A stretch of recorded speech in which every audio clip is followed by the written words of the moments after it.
The past few years has seen its fair share of bland and mediocre shooters. There are many FPS games to the point where it is oversaturated with fans looking for an amazing experience instead of a good one. The rise of the popularity of multiplayer shooters has seen many companies try to cash in on its success. However, franchises that were known for how good their single-player experiences were have now moved on to focusing on multiplayer. Franchises like Call of Duty and Halo were just a few examples of those games. There is, however, a franchise that was known for having an amazing single-player experience, a franchise that faded into obscurity after its failure of the third installment, a game that combined two genres into one game and got one feeling from the player: fear.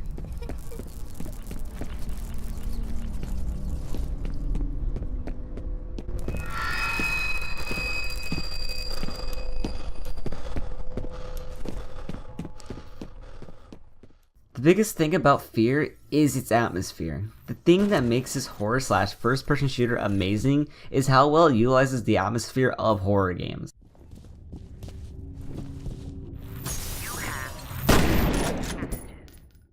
The game uses lighting to its advantage very well.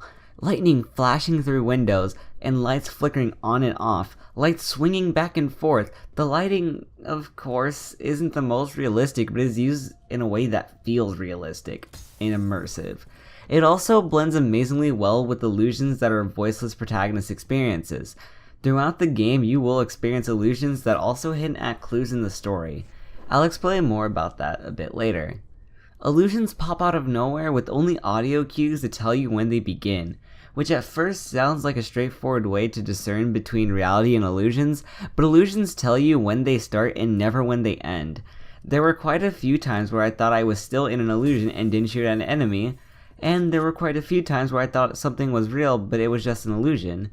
The game almost never utilizes jump scares in a traditional sense, as there are times where something will just jump out of nowhere, but typically there are enough audio and visual clues to telegraph that. The game does have a few really good jump scares though, but the only reason they work so well is because of how tense the atmosphere truly is. Even though you typically have a good amount of ammo and pretty good guns, 3 of them to be exact, you still never feel safe. The game is tense and punishes you the moment you get too comfortable. You never know exactly what will happen next, and if you're not prepared, you will die or lose a lot of health and armor. So while you have 3 guns, never feel as if you can Rambo your way through the game.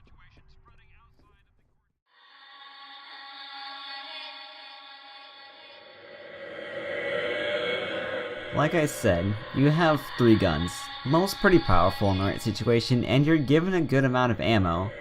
However, you can die really quickly if you're not careful about how you manage your supplies or utilize cover. There is a lean mechanic, and because of how the accuracy works in this game for weapons, using cover is heavily encouraged. Using cover is even more encouraged since you're not given a ton of ammo, and while you are given plenty of medkits, you can burn through them really quickly if you're not careful. The game encourages a style of play that is mostly safe, but there is a slow motion mechanic in the game that feels great. This mechanic makes the game even better than it already is. The odds in gunfights can get overwhelming, but the slow motion mechanic can get you out of a tight situation or help when peeking to try and take out most enemies before they can even fire back. While it is pretty up frequently, you never feel as if it was needed, but just a feature to spice up the gunplay. It is, however, probably the best slow motion mechanic in any game I've played. The slow motion mechanic is even more useful considering the AI likes to push up and throw grenades.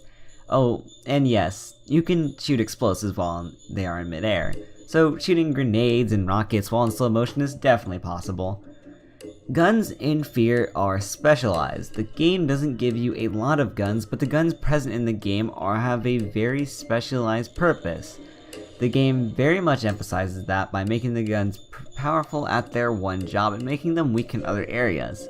This leads to interesting choices of which gun do I take to be prepared for the next encounters I may have.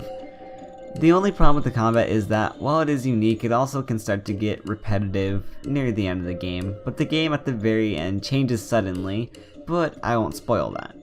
Ultimately, the combat feels great, but can feel a little too repetitive at times.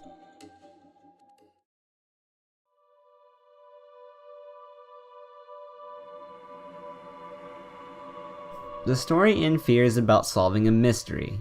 You play as the point man working for an organization called F.E.A.R, First Encounter Assault Recon. You attend a briefing held by Commissioner Rowdy Betters, along with your F.E.A.R teammates. In the briefing, you learn about a man named Paxton Fettel, who took command of a battalion of telepathically controlled super soldiers and seizes control of the Armachine Technology Corporation, ATC for short, killing all of its occupants.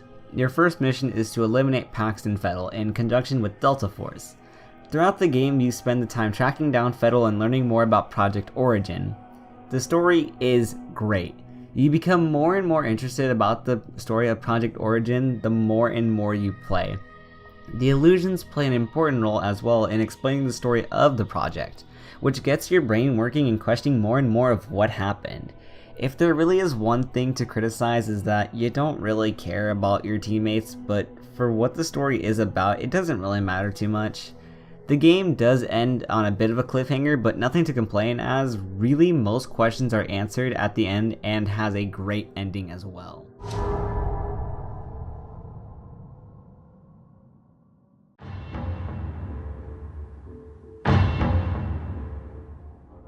The game is unique. I have yet to find a game that is quite like F.E.A.R, which makes it worth playing on its own, but the game itself is amazing from its own merits. The atmosphere in this game is amazing, with the only thing betraying it even a little bit is the lighting not looking as realistic as it could be. The combat is solid, encouraging wise use of your supplies, and when the going gets tough, the reflex time helps create cool moments in combat. The story is also extremely well made, creating this mystery that you need to solve. All of this blends to make an amazing first-person shooter that doesn't overstay its welcome and really has no competition, as no other game gives you the same experience as F.E.A.R. This game is great, only hampered by its graphics and sound quality. That would have been great for its time anyway. I give this game an 8 out of 10. The sound quality can sometimes pull you out of the experience. Unfortunately, that is not the fault of the developers, but still a negative thing to note. Overall, this game deserves all the praise it gets. I think it's a little sad that this game is barely remembered by people with how amazing it does game design, atmosphere, and lighting in a horror game. It's a game that is tense and has many amazing moments, and even though the sound quality isn't the best, there is one sound you'll never forget. That when you hear, you'll think of one feeling, one game, F.E.A.R.